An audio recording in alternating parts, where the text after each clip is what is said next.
There's a saying in the fitness community that gatekeeps critical thinkers and actively harms those who abide by it. Any person who has ever stepped foot into a gym has heard of the expression, no pain, no gain. And while it's great at making people feel macho in the moment, it has significantly more potential to do harm than it does to do good. It's a common belief that in order to excel or do well in anything, you need to push yourself and to apply hard work. And as a general rule of thumb, I kind of agree with this. But I, alongside of a lot of other healthcare practitioners, would argue that it is not true of bodily pains. Pain perception is our body's way of telling us that something is wrong, such as the case for traumatic injury or visceral disease. When did I get stabbed? That's awesome! In the case of physical activity, pain would suggest issues with either form or the amount of effort being put in. Perhaps you're using too much weight, for example.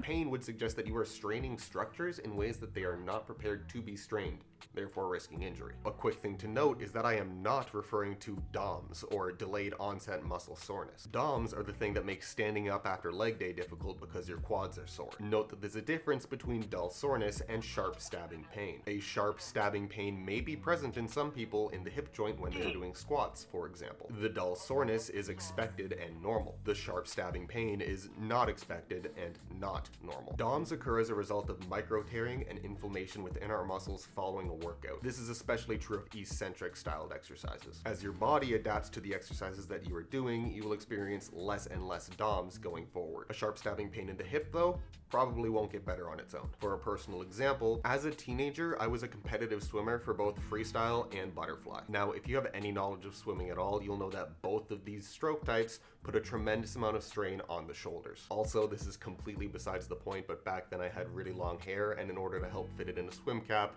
it helped to put my hair in cornrows. After a few years, I managed to develop a bilateral impingement in both of my shoulders. When I transitioned into weightlifting as a young adult, I very much adopted the no pain, no gain mindset. I would consistently load up every exercise I could with as much weight as I could, including for smaller musculature such as the anterior deltoids or front shoulders. My shoulders would scream at me to stop, but I basically just ignored them, pushing through with the no pain, no gain mindset. Until one day I woke up unable to lift either of my arms above shoulder level. At that point, I obviously figured that something was wrong. About 1 month later, I had improved and had been consulting Dr. Google with how to prevent this from occurring again. The first thing I did was drop the weight. No more 50-pound front raises, I was down to 10. The second thing I did was focus on form that worked best for me. I made certain to keep my shoulder blades retracted as well as my chest elevated. If you do not stabilize your scapula during front raises, the space where your supraspinatus muscle is, called the acromioclavicular space, decreases. Ooh, that's kind of small.